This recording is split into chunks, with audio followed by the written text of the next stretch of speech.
100 years since the world-renowned Negro World newspaper shook up planet Earth with a distribution of hundreds of thousands, a reach of millions, and the power to almost single-handedly revolutionize the consciousness of the black world the world over. But what is the state and importance of black media in 2018? This is the InSight.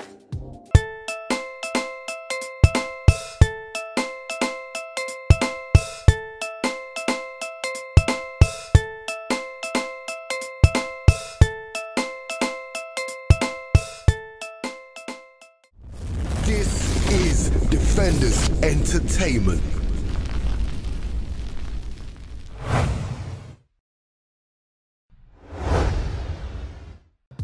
Greetings and welcome to the first edition of the InSight, your periodical breakdown show where we delve deep into all issues pertaining to black culture in the 21st century and beyond. My name is ShakaRa, your cultural scientist and primary host, inviting you to join us on these weekly excursions as we kick the ballistics and drop the cultural scientifics. It's interactive, so we encourage you to share your opinions in the comments section below. And as gotKushTV prepares to launch GKTV 2.0, it's important to put all things into perspective and explore the power of black media. In 1914, the most honorable Marcus Mosiah Garvey started the Universal Negro Improvement Association and African Communities League. 4 years later, the UNIA-ACL in 1918 launched the Negro World newspaper, which would go on to become the biggest black media success in modern history. With a circulation of over 500,000 copies a week, the Negro World newspaper was read by millions of people in Africa, the Caribbean, and the USA and across Europe. Its strength lay in the fact that it was able to educate black people worldwide to a new way of thinking while simultaneously broadcasting the successes that came from acting upon this new way of thinking. Just check some of the headlines of the front pages. Africa, land of hope and promise for the Negro peoples of the world. Will Negroes allow whites to take Africa? An article detailing the continued abuse of the African continent committed by European colonizers, as well as informing black people worldwide of the opportunities awaiting us if we organize to decolonize the continent. New steamship company secures first ship for Africa. An article celebrating the launching of the Black Star Line, a steamship company designed to facilitate trade among the black people of the world. Great World Convention of Negroes. Members of the race from all parts of the world to assemble at Liberty Hall, biggest, most representative assemblage in the history of the race. Constitution of Negro Liberty to be written.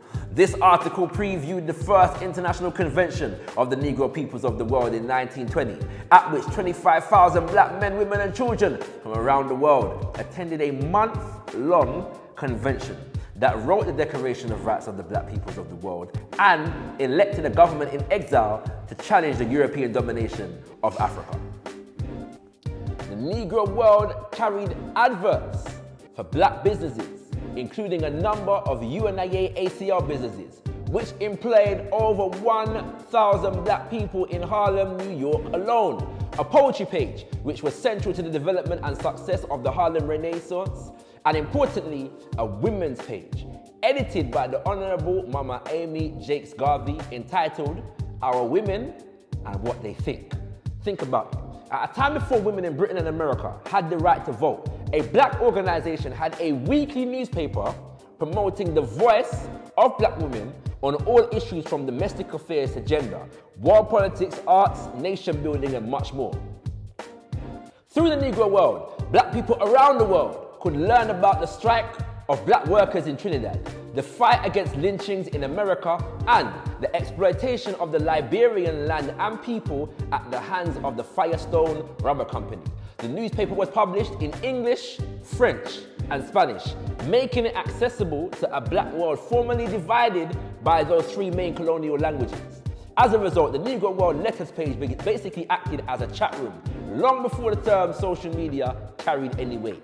Letters poured in from everywhere with a significant black population and often carried conversations between readers from one week to the next. But this was all more than typing, reading and talking. The success of the Negro World carries some very real consequences.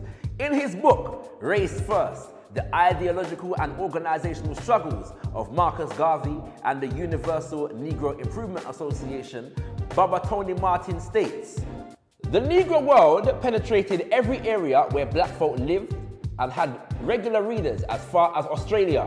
Australia! It was cited by colonial powers as a factor in uprisings and unrest in such diverse places as Dahomey, British Honduras, Kenya, Trinidad and Cuba. These colonizers, the British and French in particular, banned the newspaper in most of its colonies. As Baba Tony Martin writes in Marcus Garvey Hero, they therefore banned the paper in such places as Trinidad, British Honduras, now known as Belize, British Guyana, the Gold Coast, now known as Ghana, Rhodesia, now known as Zimbabwe, and elsewhere, including French West African colonies. But they were never as successful as they wanted to be. Seamen usually smuggled the paper in wherever it was banned. Persons found with it were liable to be fined or imprisoned. In Rhodesia, now known as Zimbabwe, in 1927, an African was given life imprisonment for importing a few copies of the Negro World. He was later released when protesting Africans took their case all the way to the British Parliament. The Negro World was the central promotional tool in the resurgence of cooperatively black-owned businesses and institutions, black beauty and arts movement, as well as black scholarship and social intercourse. Furthermore, it inspired political movements throughout the Caribbean, right across the African continent, as many who became leaders of soon-to-be independent African states would attest to the fact that the Negro world, along with philosophies and opinions of Marcus Mosiah Garvey, helped to shape their consciousness. So, that's a nice history lesson, ShakaRa. But what does that have to do with today? Today, they say we live in the information age. Let's visit Wikipedia for a definition. The information age, also known as the computer age, the digital age, or the new media age, is a historic period in the 21st century characterized by the rapid shift from traditional industry that the Industrial Revolution brought about through industrialization to an economy based on information technology. We are just 18 years into the 21st century, which means this is our present. We are making this history right now. We live in an age where information and ideas are the primary currency of our environment, which is why social media and mobile communication devices have been the primary area of growth in the last decade or more. Those who control power are those who control the ideas of the masses. Recently, there's been a whole lot of debate around the impact of drill music on so-called gang violence in black or urban communities and whether it should be banned.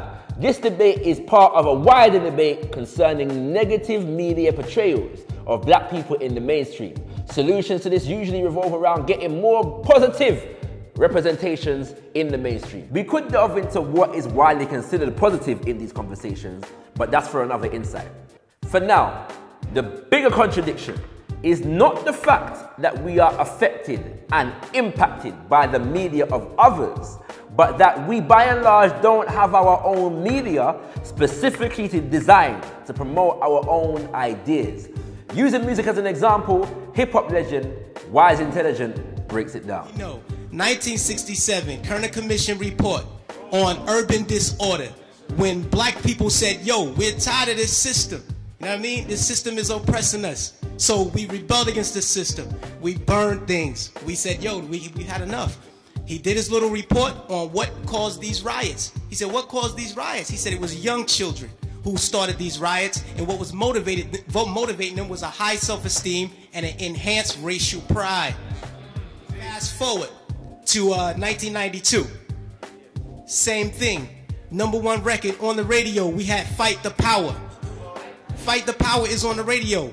Rodney King gets beaten before the world. The black youth rebelled against the system. Again, they did it again. And why? What primed them?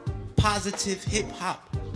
Primed them. Fight the Power, X-Clan, Brand Nubian. You had these groups out here who were pushing, who were politically orienting black kids in the right direction, giving them the proper prompters that they needed so that they can respond properly to oppression. And when Rodney King got the beating, has responded properly. Fast forward to our day. Sean Bell is shot 50 times in the street in New York by police officers. #1 song on the radio, Like a Lollipop. Nobody do nothing. Now, I'm still researching this idea, but consider this for a second.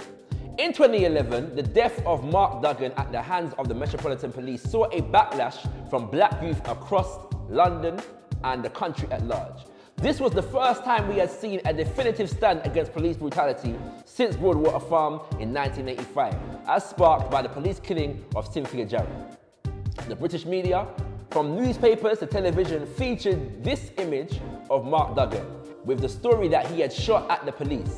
This story was later revealed to be a lie, and the picture was revealed to have been cropped, focusing on the somewhat serious-looking face of Mark Duggan, leaving it open to misinterpretation by cutting out the rest of the image, which would depict a man mourning the loss of his daughter. Around this same period, social media was coming of age, and the independent media platforms that were formerly underground were beginning to exert greater influence on how the public accessed black music, which by this time they had successfully labeled urban. A cadre of socially and politically conscious artists were beginning to step to the forefront. One of the first videos to go absolutely viral from this rise in visibility was Akala's now legendary SBTV freestyle from 2010. Listen to the lyrics. Apologize before I go further. Unfortunately, I don't rap about how many man I've murdered, and you may find it boring, appalling, and I ain't scoring blacks from your little rap packs for just stating facts. Lack not ability to kill a man lyrically. Just thought killing shouldn't be glorified. Silly me, apparently murdering man has become an aspiration. But what would happen if you reverse the situation? Black rappers claiming they clap a black in the face talked about killing white people as much. Would they still get embraced, or would you finally applaud and would quickly turn to appalling? You got no career by the next morning. I ain't saying you should do that. True, that would be just a dumb, just pointing out how absurd that it has become. If a Chinese rapper were to say die, chink, die, everybody would be like, what is wrong with this guy? But some of us have become so accustomed to just behave disgusting. We think it's just our behavior and it ain't worth discussing. Or worse yet, that is cultural expression. But who owns Beretta? And who owns Smith & Wesson? Who owns the car you drive? March 2011, UK music legend Smiley Culture met the similar fate. Death in police custody. They said he stabbed himself in the heart. The black community said hell no and marched in their tens of thousands to Scotland Yard. Mark Duggan is killed, the uprisings kick off. Word on the roads is that these so-called riots saw a marked decrease in gang hostility as people from the same and different ends squashed long-time beef in order to square off with the police. Now, I said, I'm still researching this idea, but ask yourself, from 2011 to 2018, how did drill become the #1 social phenomenon dominating conversations around black music in the UK? And who controls the media platforms that have made this a reality? If we see music not just as entertainment, but as forms of media and propaganda, we might be better equipped to combat media manipulation. As Marcus Garvey says, propaganda means to propagate or to make known extensively some particular phase of human intelligence. The desire is to convert or influence people to the acceptance of the truth of that particular intelligence that is sought to be spread among them. The press, cinema, pulpit, schoolroom are all propaganda agencies for one thing or the other. The pulpit carries religious propaganda. The schoolroom carries educational propaganda. The press carries out written propaganda. The platform carries out oral propaganda. The cinema carries demonstrative propaganda. These methods have been devised by the white man to spread his ideas universally among men. That is why he is able, in a major sense, to control the minds of the people of the world. An example of this is the fact that half the world or more is convinced that Westminster democracy and capitalism is the most progressive and advanced political and economic system known to humanity. But let's continue. Quote, you must always organize your propaganda to undo the propaganda of other people if their propaganda affects your interests.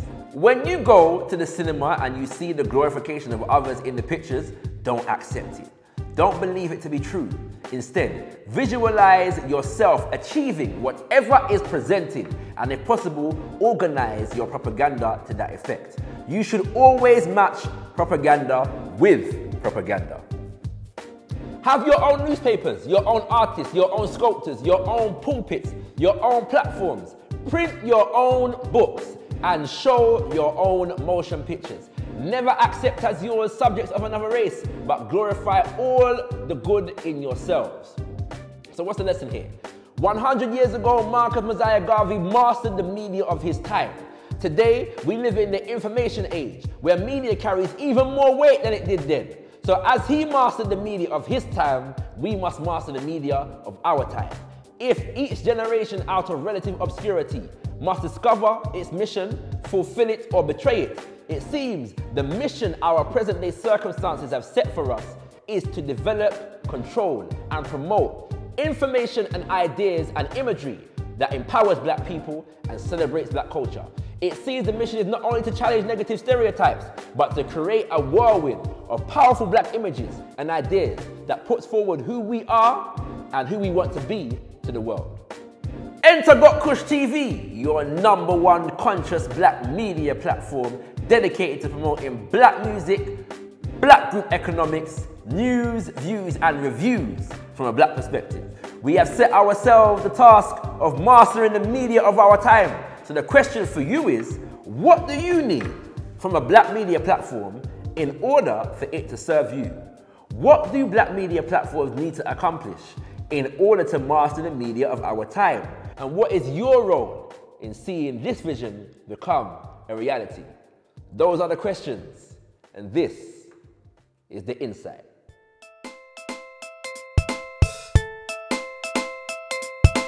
First edition of the InSight. I hope you got a lot from it. Most importantly, once again, kings and queens, this is an interactive show. So do make sure you leave your comments, your views, your opinions in the comment section. And we've got a special treat for you. The best free comments, the #1 free comments that the gotKushTV team likes, those individuals will receive an exclusive gotKushTV t-shirt, family. You know what I mean? So just, leave your comments. Let us know if you think I'm chatting rubbish, if you think I'm chatting sense. Please let us know your opinions.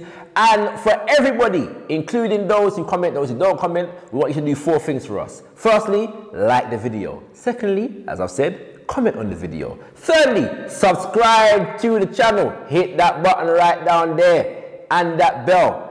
And number 4, share. We want you to share our content and let everybody know about gotKushTV. Peace and blessings, and we'll see you again next week for another edition of the InSight.